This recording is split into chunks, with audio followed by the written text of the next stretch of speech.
Hello, welcome to this new episode of the Alex Show TV. And as you can see, I have a guest, and I have the pleasure and honor to have Vinny Tolman on the show today from Las Vegas. Hello, Vinny. How are you? Hello, it's great to be here today, Alex. Thank you very much. Vinny was recommended to me. Your story was recommended to me by another guest called Chris Harrison, who has been on the show twice. But he told me you have to interview this gentleman because the story is so incredible and magnificent that you will want it on your show. So I went and did a little research, and of course, I immediately wanted to reach out. And thank you for accepting the invitation, Vinny. This is really an honor for me. If you don't mind, we can start by you sharing your story on your near-death experience, that you were dead for a little bit over an hour, that you died in a restroom of a restaurant, if I remember correctly. If you don't mind, will you share the story with us? Thank you. Yeah, absolutely. My story begins back when I was 25. This is in 2003, and I had taken a fairly new supplement with my best friend, and the two of us, we had taken this supplement, and it was too strong. It was much stronger than what we had ever taken before, and so it made us both feel sick. That made us want to go down the street to a fast food restaurant. And we went down there thinking that maybe if we eat something, we will both feel better. Well, I made it into the bathroom and I locked the door. I fell to the ground and then I began to vomit. And in vomiting while you're on your back, you breathe it in. So I suffocated on my own vomit. Meanwhile, my buddy, he went in and he collapsed on the booth, the dining booth, kind of the first table over to the left. And since he collapsed there in front of other people and they saw him vomiting, they called an ambulance and got him taken away. But nobody had seen us come in together. Nobody had seen that we had come together. So my experience goes directly from being in that bathroom and the world is just like getting so shaky on me. It feels like the world is starting to spin. And then before you know it, I feel like blackout. I feel this tremendous sense of release and aliveness come over me. And as that happened, I started to notice that in front of me, I could see this picture, this scene starting to unfold. And this scene was this bathroom that I had just been in, but I was up above it. And it's the weirdest sensation to see what you think is your body, but you know it's not, because you is up here. And that's what happened. I didn't know it was my body. I truly didn't. I thought, well, that's weird. That guy is laying on the floor right where I was, but it's not me, because me is up here watching. And I watched as they took my friend away in an ambulance. Then I watched for about an hour before the manager of the restaurant came and opened that bathroom. And when he opened the bathroom, he saw, to his surprise, that there was a dead man on the floor. He still called emergency services, and the emergency services, they talked this manager and his helper through the process of seeing if this person was still alive. And by even touching the body, they knew, because the body was cold and it wasn't moving, there was no breath coming out of it. They knew that the body was dead. So they went ahead and called an ambulance as well. The 911 operator, the emergency services, they sent another ambulance. This one came and they attempted resuscitation. They tried without any success. They went ahead and put the body in a bag, and they took this bag and they strapped it to a gurney, a medical gurney, and then put it in the back of the ambulance. Meanwhile, this crew of medics, it was three. There was three of them. There was two senior medics and then one rookie medic. And the rookie was given the job to sit in the back of the ambulance and, watch this body, kind of babysit this body. While he was back there, I could actually hear him thinking thoughts like, why aren't we helping him more? Why aren't we trying this? Why aren't we trying that? You know, this rookie, he had just gotten done with his final orientation and gotten done with all of his testing. He was now essentially a medic, a full medic, but he felt like a lot of the training he was given was to help bodies like this, and he wanted to help this body even further. But he wasn't allowed to. He knew he would get in trouble if he did. So he waited for the other two medics to get all the paperwork signed.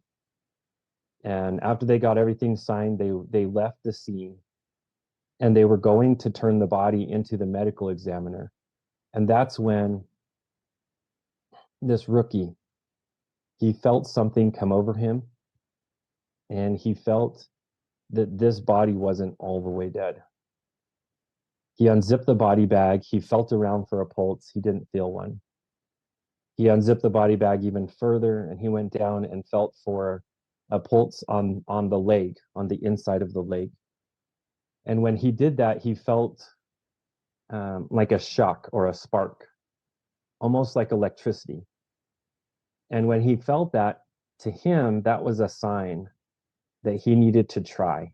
He really needed to try. So he broke protocols, which got him in a lot of trouble.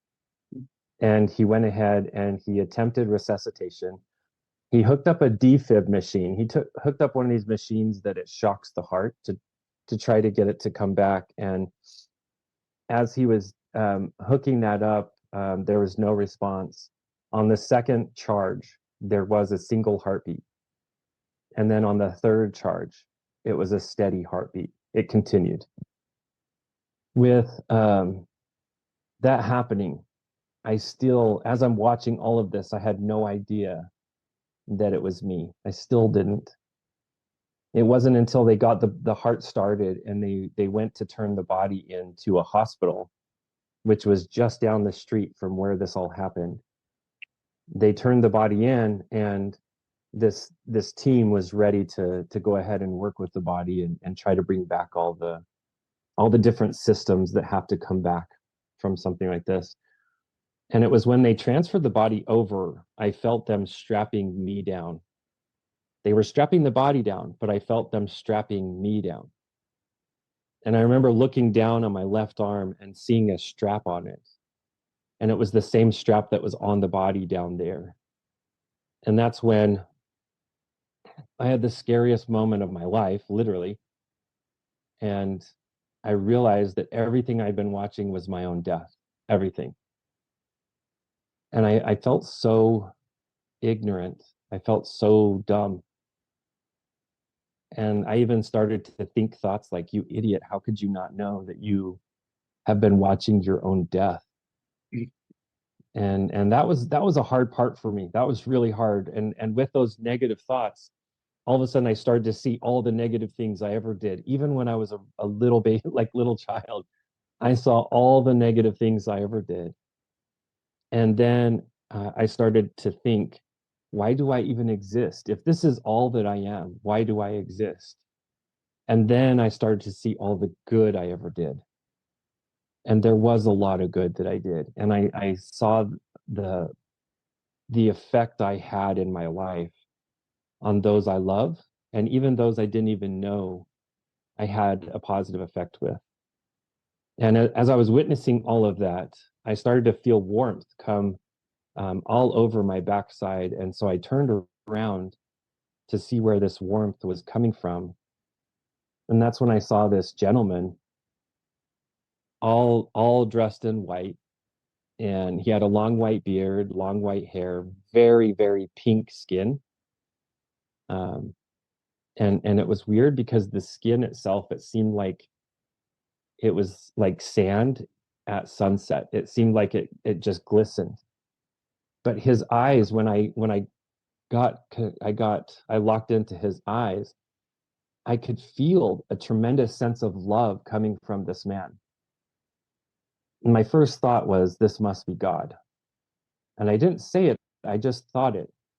But even thinking it, this guy, he responded with, no, son, I'm not God. And I followed up with the only other name I could think. And I thought, well, are you Jesus? And he said, "No, son, I'm not Jesus." He said, "My name is Drake. I'm here to be your guide. I'm here to help you go wherever you want to go." And he motioned back to my body. He said, "I could take you back to your body. Would you like to go back to your body?" I'll never forget when I looked back, I saw all the things they were doing to the body to try to bring it back to life. And I even saw this one nurse. He was like sitting on the body itself, trying to straddle it and secure it and stabilize it. And it looked horrible. It truly looked horrible. And I didn't want that. I wanted to go with them. I want to go with him. And that's when I told him, I said, "Hey, I just want to go with you. I want to go wherever this love that you're giving to me, I want to go wherever that's coming from." And he explained that that love, it's coming from my home and that it's his home as well. And he'd love to take me there. So we began this journey of going to our home, his home and my home both.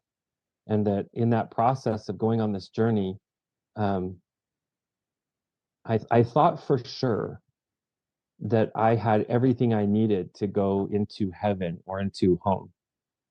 And he explained that I didn't. I actually had a bit more that I had to learn. And that's when he started to teach me some very important principles. And these principles, they've stuck with me ever since the experience, and they've continued with me for many years since. And it's been over 20 years since I had my experience, but these 10 principles that he taught me, um, they've had a profound effect on me and on a lot of my friends. But the first thing that he taught me was that authenticity is the most important principle for any of us. That if we can't be our authentic self, we can't truly know who we are. And until we can be authentically our true self, we can't grow, we can't give love, we can't receive love. So before love and before anything else, authenticity is the most important thing for us. He helped me see that who I was with my friends and who I was with my family and who I was with my coworkers, that I had a different version of me with all of these people. And that if I wanted to be my authentic self, I needed to figure out how to be the same person everywhere I go. Now, since then, am I perfect at it? No, but I try. I really try to be as authentic as possible at all places. I don't try to put on a different person than I am. Everywhere I go, I like to be the same person. People know what they're going to get with me. They know me, and no matter who I'm around. But authenticity was the first and foremost most important thing he taught me. Then he taught me about why I am here on earth, why any of us are here. And it's for us to know that the purpose of life is to learn and to grow. And that really life here is just a big classroom. And I heard many times earth being referred to as earth school, because that's all it is, that it's just a classroom. And it's not a courtroom. You know, sometimes people try to convince us it's a courtroom, but it's not. It's always been a classroom. Then the third thing he taught me was that loving everyone is paramount, but truly loving everyone. And he taught me about the power of love, and that when we can love all people, all beings, we can love ourselves. But when we can't love all beings, we can't love all of ourselves. And that then it brought me to the fourth thing that he taught me, and that was that all of us have an inner voice, a voice deep within us. And that voice itself is the God voice. That voice is the voice from God, from our Creator. And we can learn how to listen to that voice and learn how to speak to that voice. but all of us come from divine origin, every single one of us, from the best of us to the worst of us. We all have divine origin. And when we can listen to that inner voice, it can change our whole life. And I've experienced it many times now since my experience. And I even experienced this before I had my experience. But when I listen to that inner voice, I've seen lives be saved. I've seen a lot of really good things happen when I listen to that inner voice.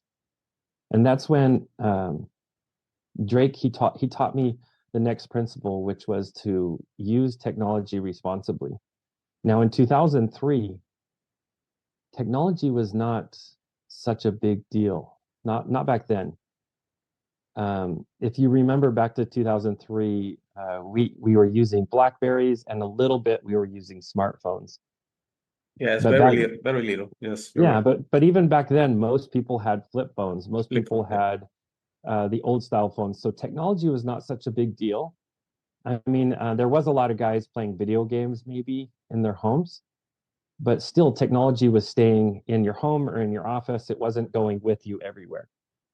But he taught me that at one point, our society would start treating technology like a god, and that people would worship their technology. And when I say worship, I don't mean go to church and sing praises, but what they do is as soon as they wake up, they go into their technology. Before they go to bed, they're going into their technology. So they're letting their technology be the prayer of their life. And if we do that, we are giving all of our power over to the technology. Because we can be in control of it, or it can be in control of us. It's our choice, but we get what we get. We can choose which one we get.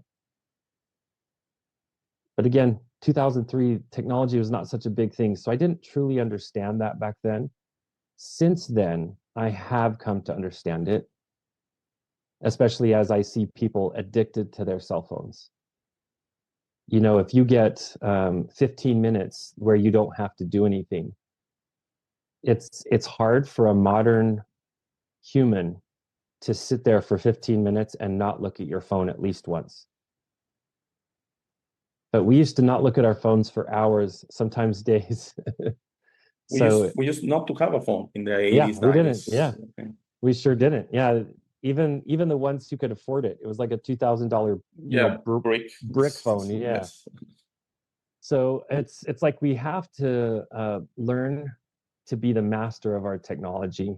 And next, Drake taught me that I have to release all my prejudice. And I didn't feel that I was prejudiced. I didn't feel it at all.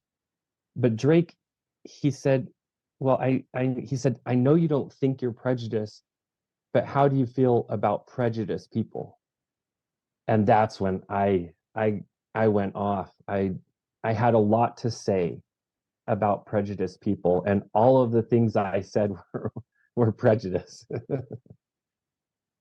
And he showed me how me hating prejudiced people, that I was joining the team of prejudice.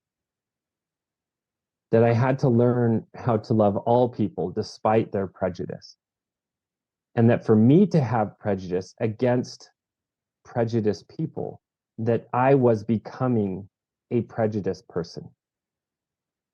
That you cannot hate prejudice people and not be prejudiced yourself. You can't. So by those terms, I think most of the world has some kind of prejudice, right? They do.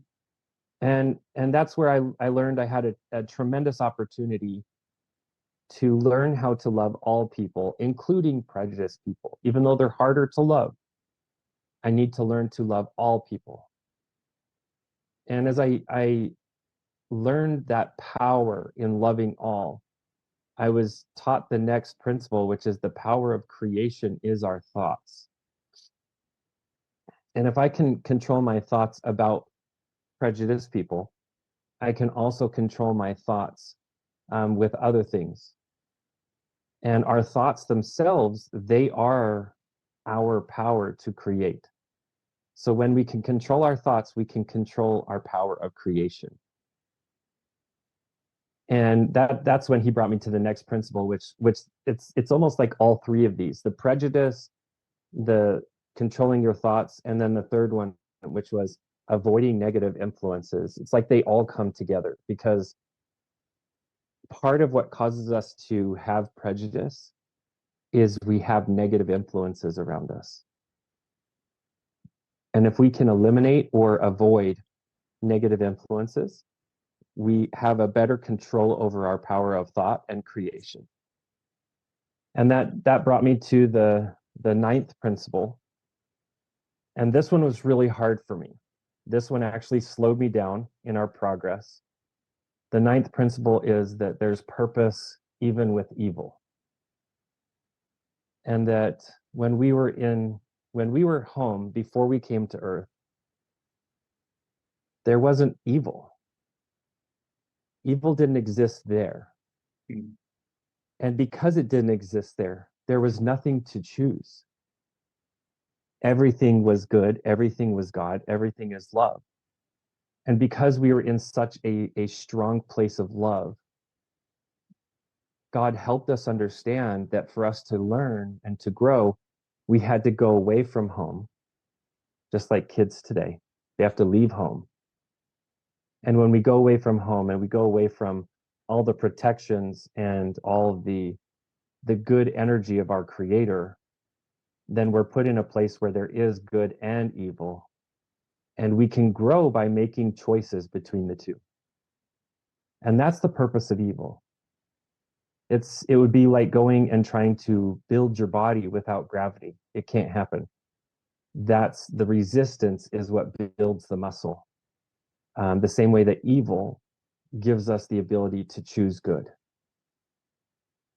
And that brought me to the last one, which is that we are all one, all of us. Mm-hmm. All of us in humanity, and not just in humanity, all beings. We are all part of the Creator, all of us. That we have to learn how to love and respect all beings in all their forms, because they too have a piece of the Creator in them. But that was my learning. And as I was learning through all of these principles, I felt like I should have been able to get into heaven right in the very beginning. But I had to go through all this learning. And by the 10th principle, I felt this relaxation and this slowing to our progress. And I actually saw this realm, a physical realm, a very physical realm, but at such a higher energy existence than what Earth is. And we made it into this realm, and my feet actually touched down in this place. And when my feet came down, I could feel that I had feet, number one. I have an energetic body that is eternal, or it is a symptom of my soul, a symptom of what my soul is. I felt my feet come down and touch the grass there. And instantly, I felt changed. I felt as if everything I'd always wanted my whole life was right there, and I had just found it. I felt that this grass, it brought me home. It brought me to a home that I'd never known I needed or wanted. The grass itself, it had consciousness. Every blade had consciousness. It had supreme intelligence. It also was emitting this beautiful wave of light coming off of it. And also it smelled of just this flowery sweetness. And just by touching it, I could taste the sweetness of this grass. And I was just basking and enjoying this grass when Drake, he came up to me and said, "Vinny, if you like the grass, you should take a look at the flowers." And I freaked out. I already thought the grass was too much. I thought it was more than what any soul could take. But I gave my consciousness over to one of these flowers. Drake helped me get there. And then I was sitting on the petal of one of these flowers, and I could see this vibrant liquid light just flowing in and out of each petal. And that's when I realized, actually just before that, I realized that light there is very different than here. That light there, it comes from everything. It's not outside of everything and shining on them. It's actually coming from everything. And that was very different. I'd never even conceived something like that. And I was experiencing this flower and seeing that the light was coming from the flower. And that's when Drake showed me there was trees, and I freaked out about that. And as I was contemplating and learning about the trees, water actually came over and approached me and asked me if I wanted it on me. And I said, yes, I do. And water came over me. It started with my toes and went up both my legs, both my knees, all the way up my body until it had covered my entire body, almost like a gel. But it was liquid, but it was not wet. It left no wetness. It felt cool and warm. And as it went over me, I felt it complete me.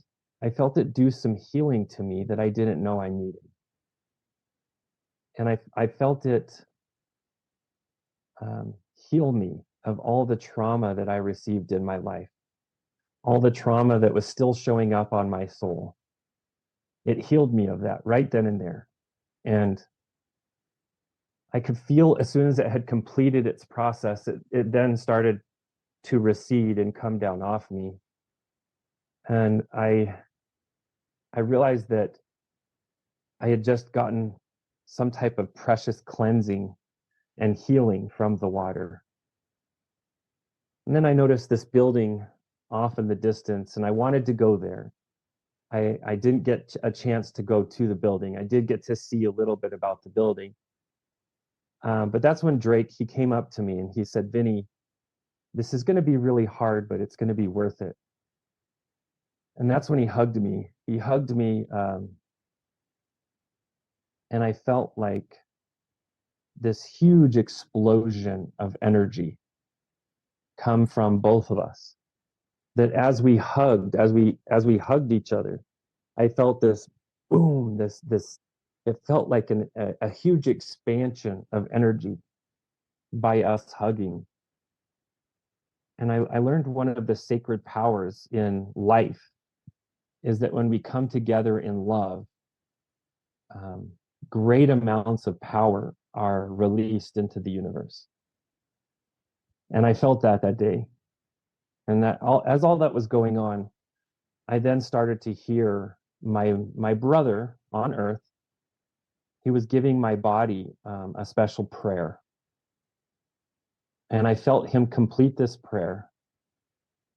And when he completed it, I felt that my freedom to be in heaven was removed, and I was removed, and I was put back into my body. Now, in the real world sense of things, my body had been brain dead for 3 days. So I had gone into the hospital on January 18th, and I had woken up on January 21st.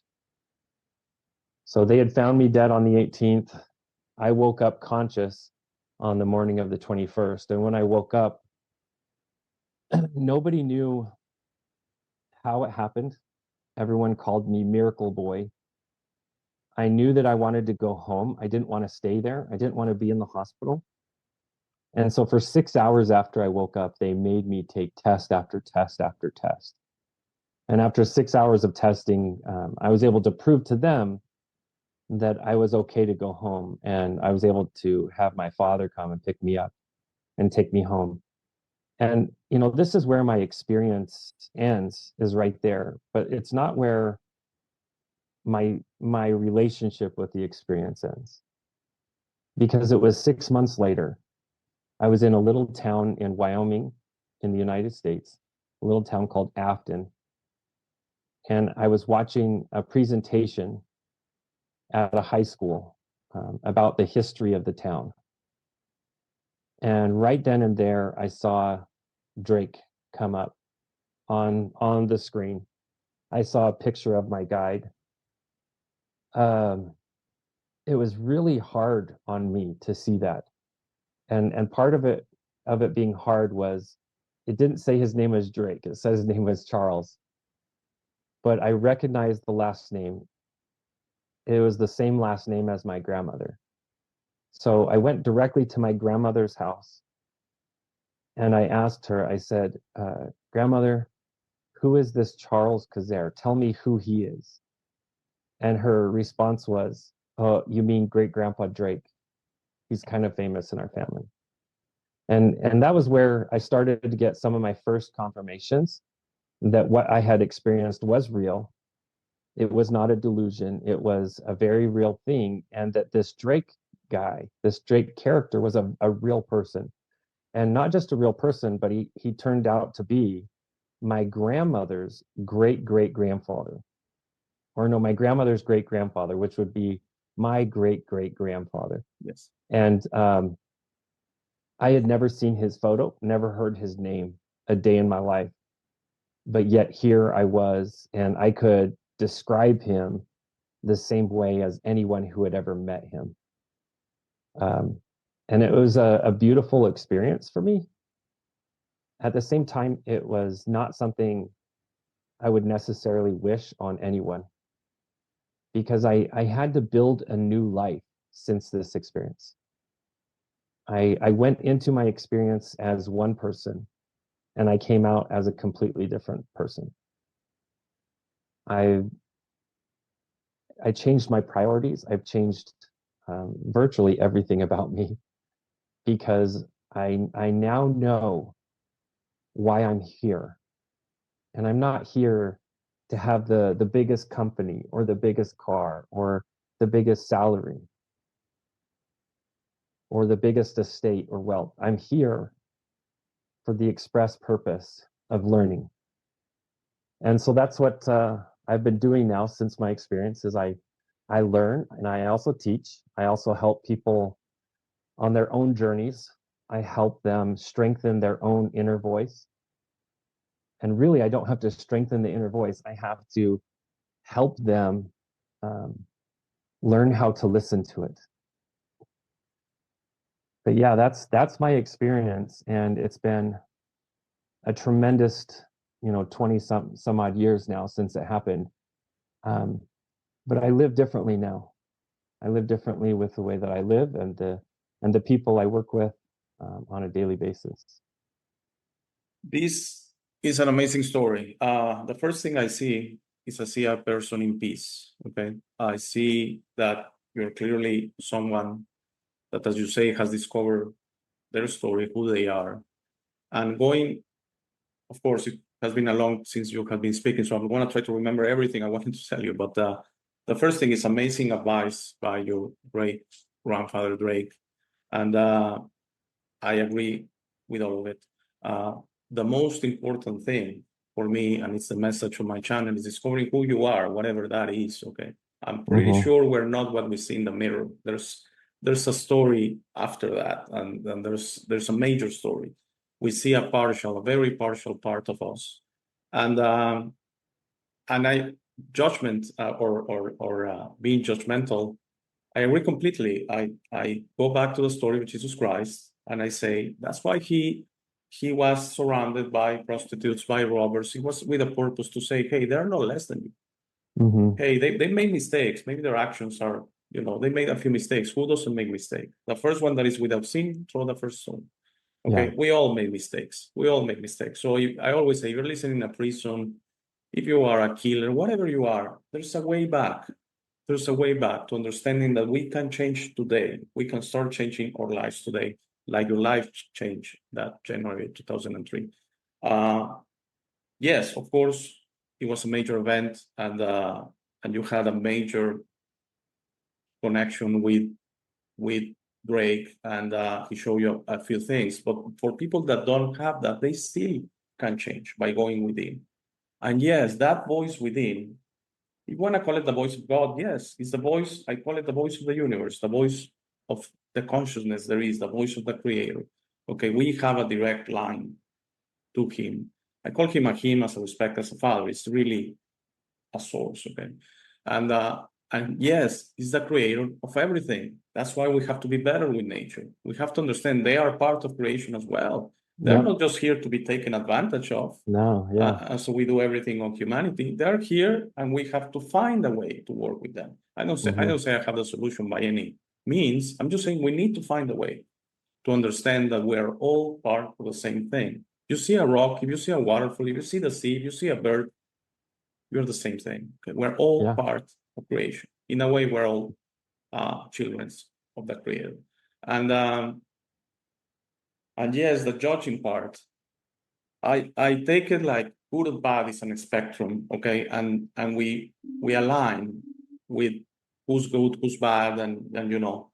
And if we see it that we start by not judging anyone, and the process of the universe, you said it's a classroom, I agree, but with the honor code. There's no teacher judging you or, you know, taking, hey, this guy's doing well, this guy, no, there's self-judgment, okay?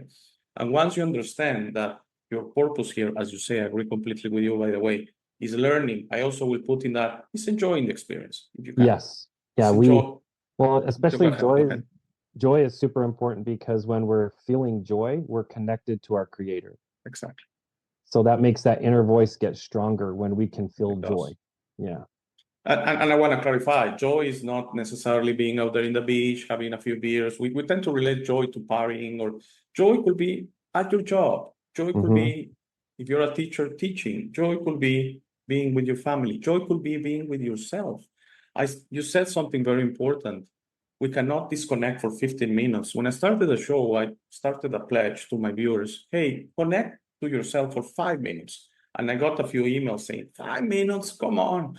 Can it be a minute? Can it be 30 seconds? Because for 5 minutes is so much. My God, you not waste, but you invest in watching, I don't know, Cobra Kai or a series or something, hours. Yeah, and you for cannot hours invest. and hours. Yeah. Exactly. And you cannot invest 5 minutes. And you're right, 15 minutes, an hour, whatever you feel like it. It's a beautiful thing.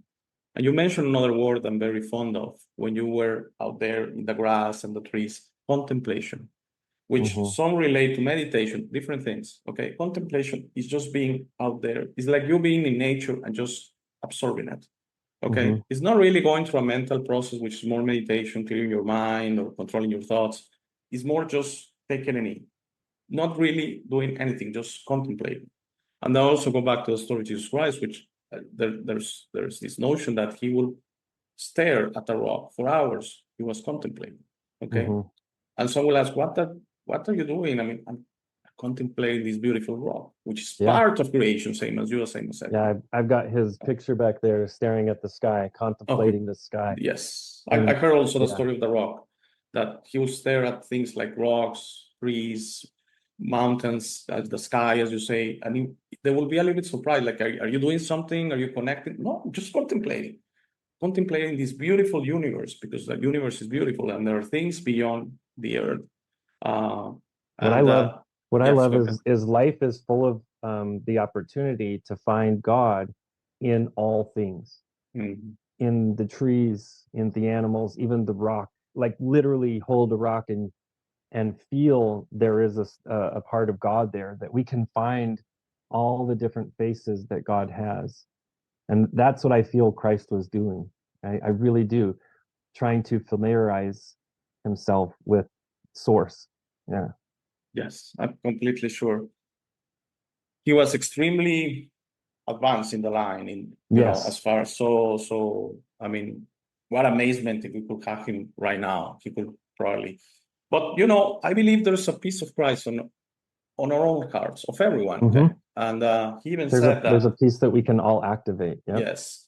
So when you said another thing I wanted to say, when you said thoughts, yes, and I see when you say you're not into the biggest wealth, I agree with you. Also, money is a very difficult energy because as I have 2 boys and a wife and that, I cannot renounce money. I still need to get money. I understand completely that I don't want a Ferrari. I don't want the biggest house. I just want to get by in a way and you know, and try to be at peace at most. I'd rather take my peace than to be a millionaire, to be honest with you. And I'm sure you're the same way. But you said something very important on thoughts. because there's this idea that we start thinking, for example, oh, I want to be a millionaire, I want to win the lottery. Somehow it's going to wire you up to that. And I think there's another side. Mm-mm. We create reality, but when you think of the benefit of everyone, when you think of service to others, when you have thoughts like, wow, I wish no one will die today of hunger. I wish the world will change. I wish we could be at peace. I wish we could understand each other, as you say. I wish we could drop the judgments of, wow, this guy is Mexican, this guy is Central American, this guy is African, this guy is European, this guy is American, this guy is Canadian. We're all human beings. And Yep. as you say, you put a butterfly, a bee, a fish, we're still all part of creation. So it's like when you want to fight someone, when you want to go at war with someone, it's like you're going at war with your hand, with your eye, with your mouth. I mean, you're going in a way you don't understand it, but you're going at war with yourself. Yep. And thus, if we could rewire humanity into understanding that when we serve others, we serve each other, and everything's going to be fine, this world will change. So it's changing. I'm pretty positive It is. it's changing. It's changing. It's And changing, but I think the world is slowly starting to learn that happiness is something you choose now. And that if you can't choose it now, you're not going to find happiness after you get the new car or the new house or the new raise or more money. Learn to have the happiness now. And then when those other things happen, it just compounds that happiness. But the happiness is something you choose to have now in your life the way it is. Yeah. exactly, it's here.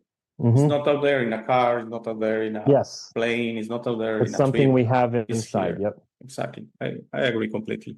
And it's free and it's here and you can have it now today. So Yeah, choose to have it. choose to do that. And yes, this life, it's a school, but it can be hard. I relate for people that I get that all the time that say, hey, all the positive thoughts in the world is not going to pay my bills and that. I understand it. I understand it. It's we're not saying it's easy. It's a choice that within that financial constraints or pressure, you can find that peace, which I relate happiness to peace, to inner peace, to being at peace with yourself, no matter what you have done. Because again, this is an honor code system. You are judged by yourself. And if you are able to understand what you have done and really do a pledge to change and understand, to listen to that inner voice, because I'm pretty sure when someone is, let's go to the one that everyone wants to talk about, killing, okay? When someone is killing a person, there's an inner voice there saying, no, it's not. Yeah. There's no reason, there's no possible use for violence. Oh, he did something to me. Oh, this is a revenge. Oh, there's no possible use. But the voice is there, but he also gave you free will. Okay. So if you want to go ahead with it, that's your action. You're going to have to deal with it yourself. Yep. So I think if I could expand your idea that this is a classroom, I agree. And one of the lessons of many of sure is we have to listen to that voice. We do. And it's going to tell us always what to do. And sometimes the answer is not going to make sense. Yeah. It's not going to make sense many times. It doesn't. And sometimes the answer is a simple yes and no. And we love drama. So we want why and yes and explain. No, yes or no. Should I do this? No. Okay, but no. Okay. So it's extremely amazing. Your story, but what I find beautiful is the change that I'm not saying you were not a good person before. You were for sure not, but it changed you. I was okay, but afterwards I was a very different person. Exactly, it changed you. It changed you again without using the spectrum of good or bad. It changed you into peace. It changed you into a change that I've seen in many.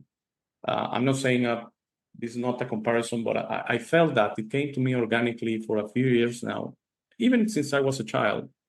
And for example, when I was, we're living in Mexico City, and there was a lot of poverty in the streets and people cleaning your car window and stuff like that. I remember asking my parents, why is this? I mean, why do we have a car? Why do we have a house? Why do we eat 3 times a day? And there's people that are like this. And for me, it started this journey to trying to understand that for us to really change the world, we have to change ourselves, okay, and be at peace with that. And if everyone does that, then this world will be extremely different. And Yeah. and the way to change ourselves to go within. There's nothing out there. Okay, I wish there was this idea that we could learn how to do it. You go within, it's gonna come organically, it's gonna be divine, it's gonna come from the creator. Is that voice? That's the voice. And but you have to choose it yourself. You cannot do. it cannot be something like, oh, maybe this is what I need, or maybe it's gonna help. No, it has to be something like it happened to you. Mhm. I wanted to ask you, Vinny, in this place you were talking about, so you feel it was heaven, or were you in another dimension maybe, or Yes to both of those. I feel okay, like I was in a different dimension, and it was heaven. okay, But heaven is not essentially, it's where we all came from originally, but it's also not a permanent place. It's kind of like a way station mhm, where we stop in between stops. But it's to me, it's kind of like the courtyard to eternity. It's like you have to go through it to get into your eternity, to get into the rest of your existence. And it's there specifically to prevent us from carrying too much trauma from our life into the eternity. Yeah. okay. So I also, there are different views on this. I believe what you're explaining, I also heard it called as the omnipresence, or Mm-hmm. being out there, in front of creation. And I have my own, of course, share with many people own theory that we go through these experiences and then we reach a point without knowing it, that I think you kind of leave the ego behind, you kind of leave the idea that when I'm gonna be ready to go to heaven, and then it's heaven, as you say, becomes basically going back home, going Mm-hmm. back to creation. And figures like Jesus Christ, I'm totally sure he's back home, okay? And Yeah. many others. I'm not gonna mention, but many others known figures. I'm pretty sure they came so advanced and so humble and so loving and with their hearts so open that you just have to figure out there was this also called ascension, okay? But I see it Yeah. as going back home and taking their place with the Yeah. creator, okay? It's like Absolutely. a little piece of the puzzle. You have your own experiences, okay, and some are good Then and we go some are back. not Yep. really good, and then you go back. And what Mm-hmm. happens with the not really good ones? You learn. You Yep. learn that's fine. You make mistakes, but you also Yeah. have to change. Okay, Yeah. you cannot keep doing mistakes. If anything, also one beautiful thing you said is kind of you implicated that evil and good and that we're all part of creation. So what happened with people or with beings that are really bad, the Hitlers of history and that, they went really rogue. They kept making mistakes and mistakes and mistakes. Are they doomed? Not for me. They're not Yeah. doomed. They can come back from that. Yeah. And It's got, only God can make that call, right? Not humans. We can't make no, that no, call. no, Only no. God can make that call. Yeah. Yes, yes. Yeah, but this idea that they're burning somewhere, I don't think the universe, I don't think the creator punishes. We kind of punish No, ourselves. So, anybody who's been in the heaven light, in that tremendous amount of love, you know that opposite place, it only exists within us. It doesn't exactly, exist exactly. in the etherical. Yeah. Yes, yes, that's what I mean. We create our own hell, in a Yes. way. Mm-hmm. We do. Well, Vinny, we have gone almost for an hour. I don't know if you would like to say something in closing. Yeah. I want to say that for everybody listening, know that you are meant to be a creator of relationships, a creator of positive thoughts, a creator of good things. And try not to get stuck in the cycles of consuming Mm, your entertainment, consuming.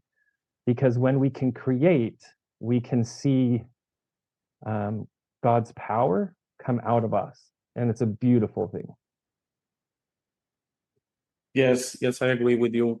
It's not justification, but this system worldwide, it's not a specific country, kind of teaches that competition and, and trying to be better than the other and, and successful is having a lot of money. I don't agree with that, by the way, at all. Abundance for me is not having a lot of money. Abundance for me is like everything will be like air, okay? Yeah. So we will have our needs. I cannot explain how with technology, universally. I know in other places it's that way. I'm pretty sure of that in that garden you were talking about, they're not harvesting crops or anything like that, okay? It's happening some way, somehow. So I do believe that's a possibility, but I don't like calling abundance having a lot of money, because no, you have the keys to a world of scarcity. A lot of people are suffering and you have a lot of money, that's great for you, okay? But in the grand scheme of things, it's not true abundance. But it's taught that way. And also, if people are out there in the streets, it's because they're lazy. I don't agree with that. We have to learn each of the stories again. We go with the judgment. We don't know what happened.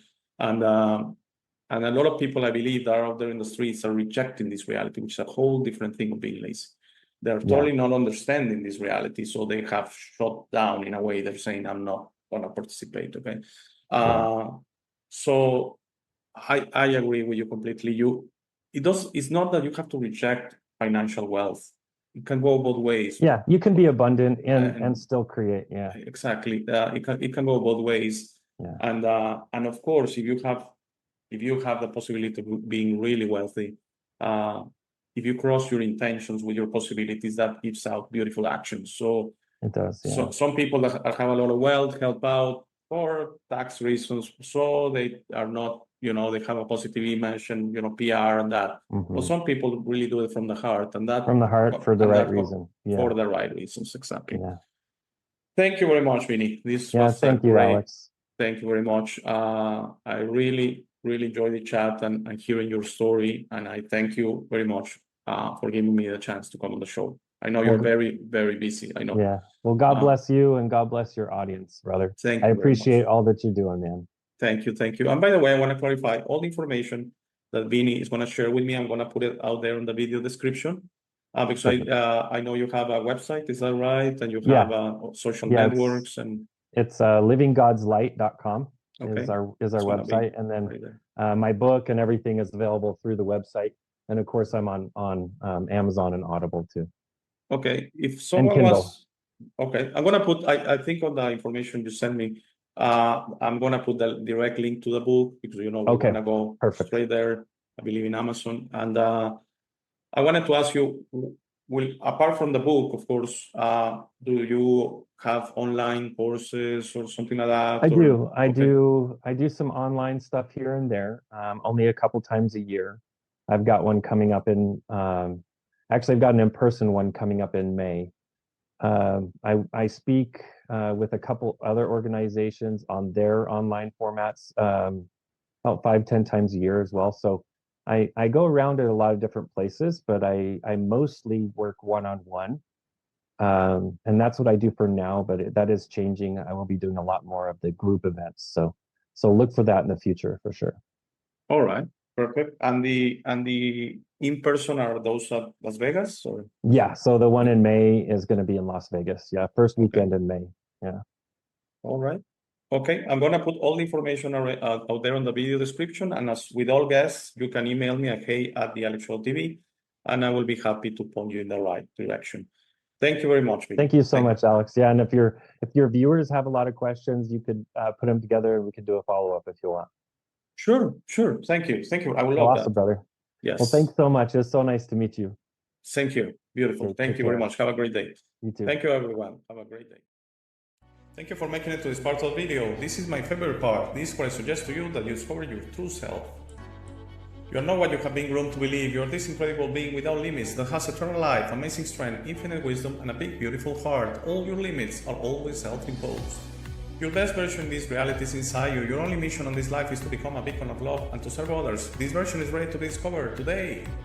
How do you discover your true self? The discovery process is a personal one. No one can do it for you. Dedicate 5 minutes a day to talk to the universe. Simply ask, who am I? Where do I come from? What is my purpose? You will start getting signs, breakthroughs, and signals. You will notice how your notions about this reality start disappearing. No more hierarchies, no more competition, no more complaining, no more depending on others. Discovering your true self equals to real freedom. Your self-imposed limits will fall and you will be ready to understand this reality, but you must be patient to allow others to wake up at their time through their own free will.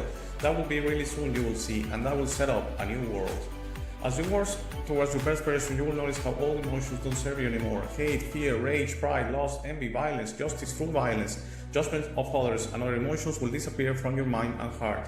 You will understand those emotions serve only your egoic mind and are not you. Please try to be understanding of others that don't think or feel like you. Everyone has a process. No one is right or wrong. We're all just different. Don't be concerned about being right, ever. Don't allow pride preventing you from patching things up with family and friends. It is very important you enjoy this life with your loved ones. Put in the work to patch things up and leave it to others to decide. Thank you very much for watching. Please share, like, and subscribe. If you have any comments or suggestions, please use the comment section below.